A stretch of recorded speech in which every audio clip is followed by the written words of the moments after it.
Western showdown. The Prime Minister pits Alberta against BC, prompting one of his cabinet ministers to walk. I'm David Akin. The West Block starts right now. It's a great day for Alberta. It's a great day for Canada. Mark Carney sided with the Alberta Premier, paving the way for a pipeline to the coast and infuriating many along the way. We talk energy with a former BC Premier and the current Premier of the Northwest Territories. And ever wish false comments like this could be outlawed? They're bringing crime. They're rapists. We hear about one group pushing for politicians to be held responsible for falsehoods.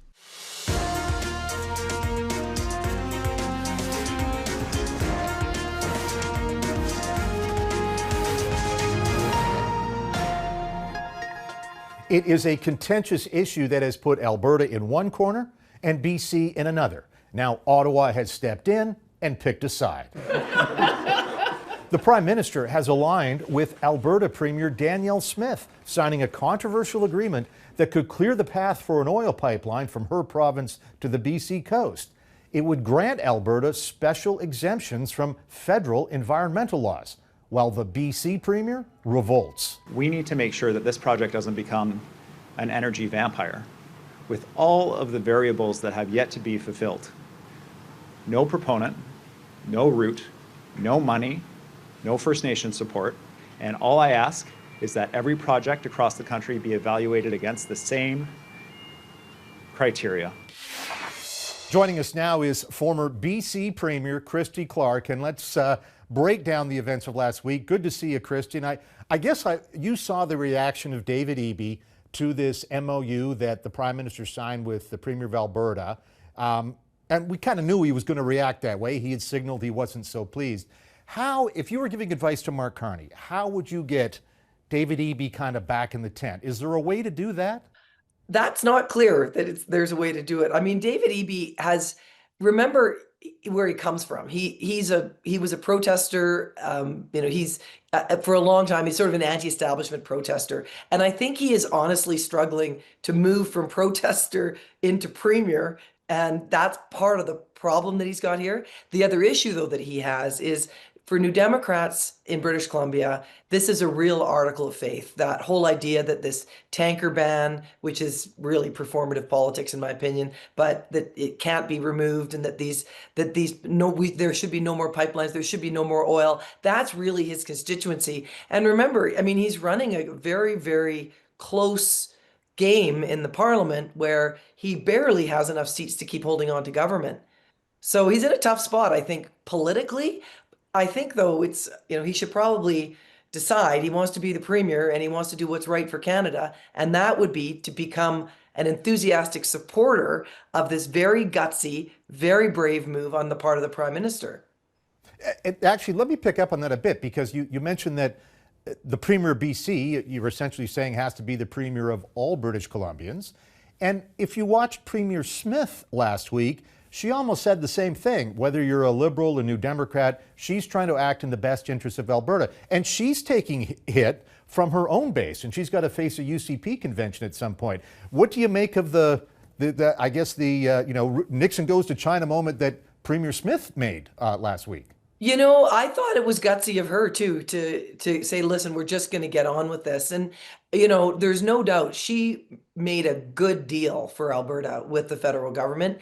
I mean, David, we have had 10 years of a federal government actively suppressing economic growth in Western Canada with regard to resource development in particular. And Albertans have really felt that. So have British Columbians. But it's meant that, they have all of this potential. They've been denied the opportunity to be able to make the most of it. And I think good for her standing there with, she's definitely not a Liberal, standing there with the Liberal Prime Minister and saying, this is about Canada succeeding in an era where the Americans may no longer be there for us anymore. And we are going to take the opportunity to do everything we can. Yeah, I mean, and of course, Premier Smith has to face her UCP base at a convention. We'll see how that goes. And one other thing you said when the answer to your first question, you talked about sort of the performative aspect of Premier Eby and the idea of a tanker ban, et cetera, and political theater. Sometimes when you're a premier, you got to play to the crowd. Did you see a little element of that on both sides, or certainly on Premier Eby's side last week? Yes, absolutely. I mean, look, I think for Carney, this is not nothing. I mean, there's a lot of people who voted for Prime Minister Carney who thought he was going to be a lot tougher on resource development and much more supportive of the Justin Trudeau climate agenda than he has turned out to be. And you've certainly seen that with people leaving the cabinet and announcing, that they may not run again, that kind of thing.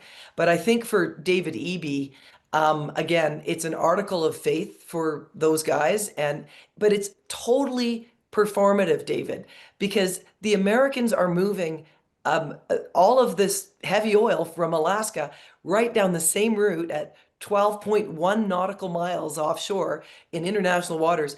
All kinds of oil is moving along that coast all the time, every day, every week. So for Canada to have a tanker ban that only affects Canada and only constrains the Canadian economy while the American economy thrives is ridiculous. Before we go, I wanted to ask you a little bit about BC politics, because 4,000 kilometers away from Victoria, even I can tell John Rustad is having trouble with his caucus. Do you get the sense that if there was a leadership change on the Conservative side, that would be exactly what Conservatives need to really challenge David Eby? I know the election's not till 2028, but again, 4,000 kilometers away, it looks like there's some problems on the opposition benches. You've hit the nail on the head. It's a real problem for the whole country, because what we've got is, British Columbia has more New Democrats than any other province. And so what's always happened since the 50s is Liberals and Conservatives have banded together to make sure that we can have a free enterprise government in BC. That has fallen apart. And John Rustad is really, really struggling. I don't meet many people who say they would like this current government to spend another term, but if the rest of the province and the rest of the free enterprise voters can't get their act together, we could end up with another 4 years of New Democrats, which I think would be devastating for British Columbia's economy. And David, the tragedy of it is, if you did a poll today in BC and you asked people if they wanted a northern pipeline, if they wanted more Alberta oil to move through British Columbia, it would pass with flying colors. But elections don't work that way in BC, and a minority of voters often choose who's going to be serving in government. Well, we're keeping an eye on BC politics from here in Ottawa, because you're right, it matters to the whole country. Former Premier Christy Clark, thank you so much for joining us this morning. Really appreciate it. Always a pleasure. Thank you, David. We turn now to another region rich in resources, the Northwest Territories. From British royalty to Catholic royalty, the Act fully respects treaty rights. And political royalty. Mark Carney was born in Fort Smith. The Northwest Territories have seen their share of famous faces, yet the territories north of 60 have historically been stuck under the radar. We have a very charged agenda. When it comes to the provinces, Ontario, Thank you, Prime Minister, may have the highest profile, but the Northwest Territories rivals it in one crucial category: critical minerals. The Government of Canada has a list of 34 minerals essential for sustainable economic growth. More than half are in the Northwest Territories. We've been fueling American innovation with our critical minerals. Last year, the Pentagon, in a push to secure minerals that power military hardware, invested nearly $9 million in a Northwest Territories cobalt, gold, bismuth, and copper project. Ottawa took notice, adding $7.5 million to the project. As Canada turns its attention to the resource and defense potential in the north, that will also likely redefine the region's role in national sovereignty and continental security. Ottawa's budget earmarked $76 million to rebuild, rearm, and reinvest in the Canadian Armed Forces, specifically in the north. So when it comes to defense and critical minerals, the Northwest Territories are now getting more resources and more attention. The Premier of the Northwest Territories, R.J. Simpson, joins us now, all the way from the Northwest Territories, which was a long ride, plane, train, automobile, however you do it. Premier, great to see you here. The first thing I want to talk about, given the events of last week, is the the dynamic among the Council of the Federation, when all premiers, territorial and otherwise, get together. Mark Carney's been at the helm, or he's been part of that group. Can you take us inside the dynamic of how this Prime Minister, I guess, is managing that group? And now he's obviously warmed things up with the Premier of Alberta. Maybe things have cooled with the Premier of BC a bit, but give me your sense in a general terms. How does Mark Carney deal with this group, and is it effective? So my experience so far has been that he has been very open to reach outs. Every time I come to Ottawa, he's available to meet. We've had a number of First Ministers meetings, which wasn't always the case. So I found him very accessible. I know that a number of my colleagues, Premier colleagues, have found him accessible as well. He has an agenda. He wants to get certain things done, and you got to work through that process. And so there's at points when someone might not be happy, but I'm sure he knows if he wants to get something done, he needs to get people on board. And he seems to be effective, at least in terms of getting Alberta. I mean, we haven't seen Ottawa-Alberta relations this warm in a long time. Of course, he is a son of your province, of your territory, even though he calls himself son of Edmonton as well. But he's also got 4 people in cabinet who wake up with Arctic constituents, including Rebecca Alty. And I ask that because there's often the sense that Southerners want this idea of the Arctic, that they want this beautiful park that's never touched and is pristine, etc. And that's why there's oil and gas moratoriums and offshore drilling. What's that like for someone born and grew up and now a premier, a leader in the North, that often you must be fighting against attitudes about the North that Southerners have? Yeah, often there's not, the biggest problem is not a lot of thought is put into the North. And if there is thought, it could just be that, oh, we need to keep that pristine. Right. But the fact is, people live up there. People have been living up there for thousands of years. And those people want the same opportunities that people in Southern Canada have. And so there's definitely a desire to ensure that we have a strong, sustainable environment. And we have robust environmental regulations. There's a real culture, long-standing culture going back thousands of years of being out on the land and hunting and really relying on the land, the animals, the water. And so that's something we're always going to maintain. That doesn't mean that we're closed for development. We've had mines. We're working on getting more mines going. We have oil and gas development. And so there's an opportunity for both development and conservation. The territory is a big place. Right. And we have a lot to offer in terms of natural landscapes as well as critical minerals and oil and gas. Let's pick up on critical minerals. A line I've heard you use in some of your speeches is Northwest Territories just doesn't have the greatest critical mineral potential in Canada, the greatest mineral potential in the world. That of all the critical minerals, I don't know, whatever, there's 34, and we have most of them in the Arctic. What is needed to crack open that development in terms of support from the federal government or anything else? How